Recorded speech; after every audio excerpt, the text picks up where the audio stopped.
Hi everyone, Big Pauly back for a brand new video. Yes, we've brought back Poundland Bin, but it's about time that we bring back What Flick Will Pauly Pick. Now I've gone back through the votes to have a look to see what the winning movie was. I was pretty sure I was correct. The Wizard of Oz. 1937, I think. I've never seen The Wizard of Oz in my life. I've seen clips here and there, but I have never sat down and watched The Wizard of Oz. So what better way to do it in 4K? Fantastic. I was just looking at the back of this at the running time. I always thought this was about between 3 and 4 hours long, but apparently it's not. It's only 102 minutes. So I don't know what I was thinking of. Maybe I was thinking of something like Lawrence of Arabia or something. But anyway, let's stick in Wizard of Oz and let's jolly on off to the yellow brick road. I really should have had yellow along here, not green. Anyway, well, Emerald City, isn't it? That's green. Okay, let's put the disc in and let's watch Wizard of Oz.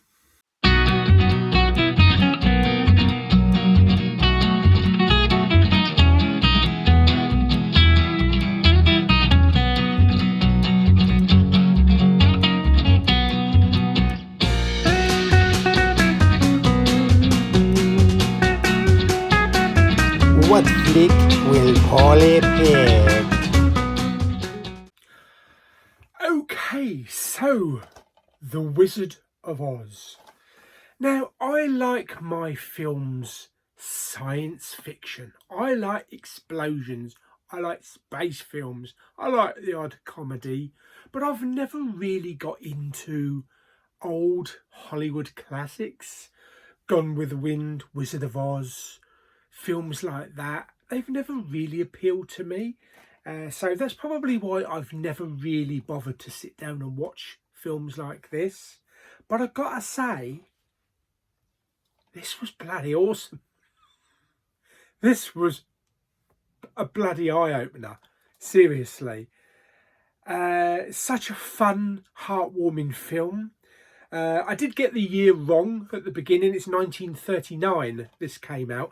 It's really hard to believe that when this was out in cinemas in America, millions of people were going to war and were going to die, you know, at the beginning of World War II.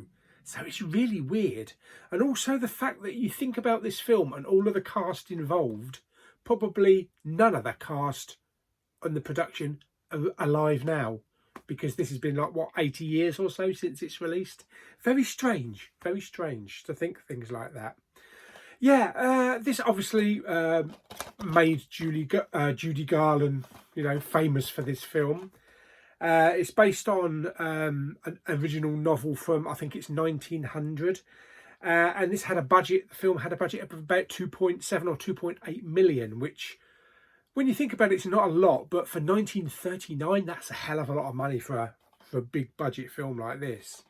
So the film is about this young girl here, Dorothy Gale, played by Judy Garland, who lives on this farm in Kansas with her aunt and her uncle and her little dog Toto as well.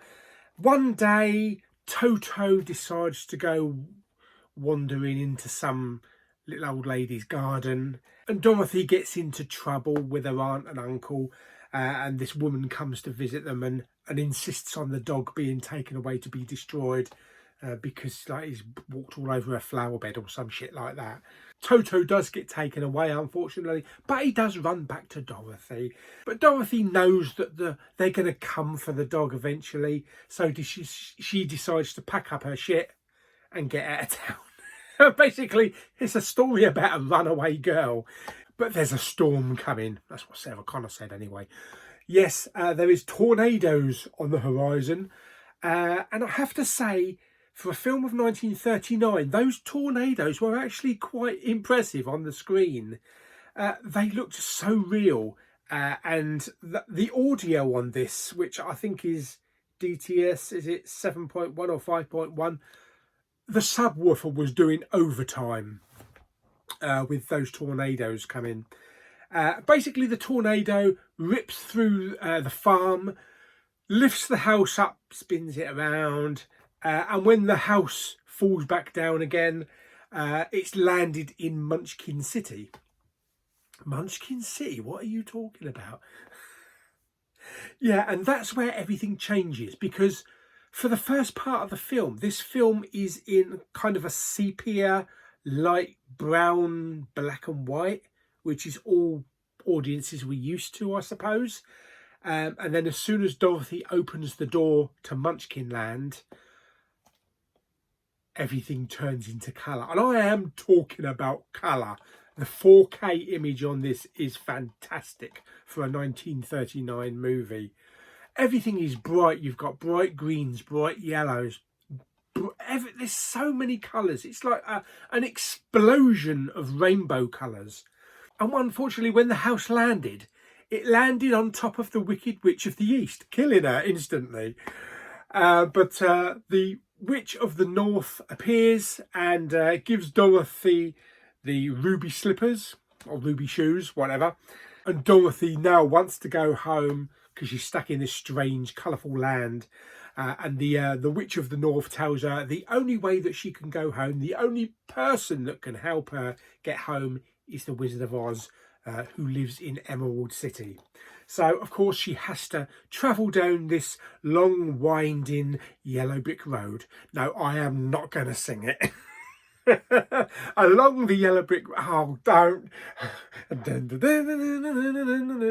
Yeah, along the yellow brick road, she meets up with some colourful characters, including the Scarecrow, who's just hanging about in some field. And he decides to join Dorothy and go to the Emerald City to the Wizard of Oz because they feel that if he can send Dorothy home, then surely he can give the Scarecrow a brain. Stay with me. A little bit further down the road, she meets Tin Man, who's all rusted up and won't move, so he needs oiling, as you do. And he needs a heart, so they loosen him up and he joins them to go and visit the Wizard of Oz and get himself a heart. And then, of course, we get the Cowardly Lion as well, who's afraid of his own tail. So, of course, he needs some courage. So, yep, they all join up, they all join forces, and off they go down the yellow brick road. No, I'm not going to sing it. Oh dear me. All the meantime, you've got the Wicked Witch of the West, the big green one with a pointy hat, that wants these slippers. These ruby slippers are hers and she wants them. So they get to the Emerald City and not everything is as it appears. There's some kind of trickery going on, but if you haven't seen the film, I won't explain it to you. But if you've seen the film, obviously you know what it is. And when they finally do get to Emerald City and see the Wizard of Oz, the only way that he can send them home is if they retrieve the broomstick from the Wicked Witch of the West. And then he'll send them all home and he'll give the heart and he'll give the brain and the courage and all that kind of stuff. So, yeah, really, really great film. It's a colourful film, like I say. It's a heartwarming film. I was tapping my feet. And yes, I was singing. Yes. On several songs. So even though I've never seen the film before in my life, you know the songs. You've heard the songs so many times. But for production wise, as I say, this is such a colourful film for 1939. And I can only imagine what it must have been like for cinema audiences in America. Who were used to black and white and kind of sepia with like maybe Charlie Chaplin and that kind of thing. All of a sudden to have this explosion of colour, I think it probably would have been the same kind of feeling that I had when I went to see Avatar, and I was just wrapped up in this world of blue and everything looked so beautiful. And then when I got out of the cinema, it was so dull and I just wanted to go back to Pandora. It must have been the same, it must have been like how is everything so colourful? But and this is at a time when the world was going to war, so it's really weird thinking of things like that. Obviously, the music is fantastic in this film. I think this won Best Oscar for the music. The cinematography is fantastic. The set pieces, the production looks absolutely gorgeous. Munchkin Land reminded me of It's a Small World. No, I'm definitely not going to sing that, because if I sing that, then all of us are going to sing that. Bugger. And I find that this film was just a amazing, beautiful, heartwarming escapism. Yeah, if you're feeling down, you're feeling depressed, even if you're suffering from like some mental health problems playing up, put on The Wizard of Oz. It will pick you right up, I swear. It's such a great film, and I've never seen it before, and it's definitely a film that I'm going to be going back to, rewatching it over and over again whenever I feel a little bit down. So yeah, that is The Wizard of Oz. I'm going to give it a rating. How would I rate The Wizard of Oz on a scale of 1 to 10? I'm going to give it 9 rusty tin men out of 10. Yes, fantastic. So that is The Wizard of Oz. I bet you didn't think that I would like it, considering that it's a film that's about 80 years old. But I do like some musicals. And just the whole story. I just love the whole story.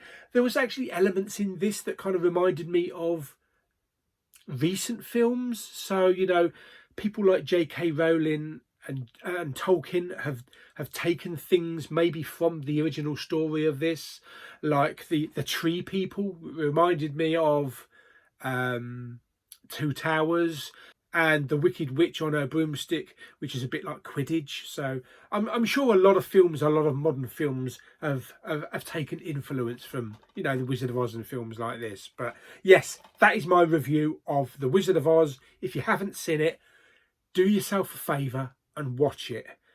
Don't just put it to one side because it's an old film and, like me, you are only into modern blockbusters, because you'll be missing out on one hell of a treat. So that is The Wizard of Oz. Okay, so that is The Wizard of Oz done. So I suppose we better pick another 5 movies from the old flick bin, and we'll see what the next choices are going to be.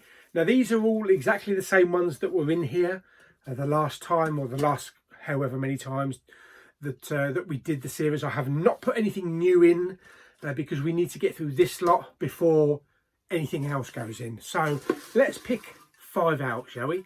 So let's pick the first one. The first one to come out is, another film I have never seen. This is The Boondock Saints. Okay, so that's interesting. What else have we got down here? Oh, there's one. What else have we got? Oh, I'm not sure about this one. The Banana Splits movie. Apparently there was an actual Banana Splits TV series. Apparently. So that's 2. Next one out. I don't think I've probably ever done this one before, because this one's all folded up.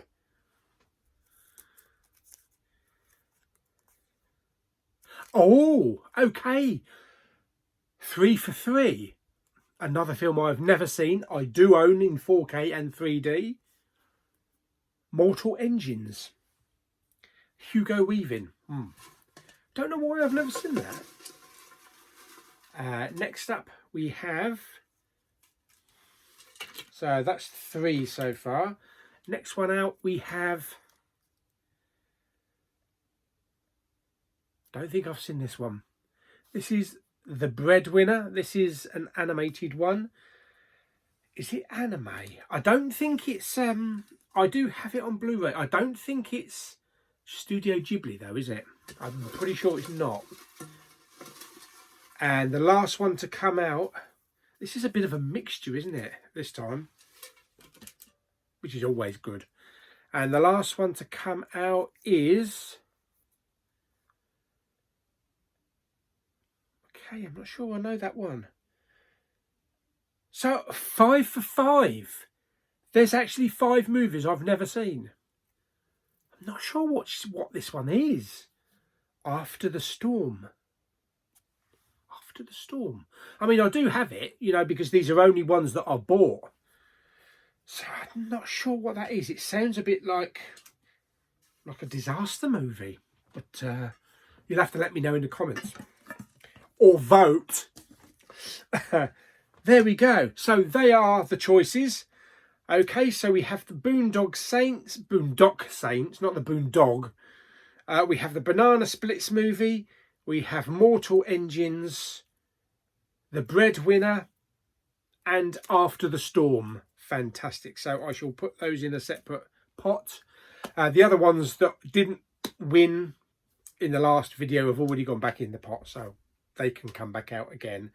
So in order to actually vote, go down into the top of the comments. I have pinned a link which will take you to the voting page. So click on that link as usual before. Make your choice, and then whichever one gets the highest percentage, I'll watch. Just to say that The Wizard of Oz did get 52%. I think it was like 67 votes, so it was always at the top. But I have no idea what people are going to want me to watch out of that lot. Anyway, hope you enjoyed the video. Like it by giving it some thumbs up. Don't forget to subscribe, comment and share. And as always, we're off to see the wizard, the wonderful Wizard of Oz.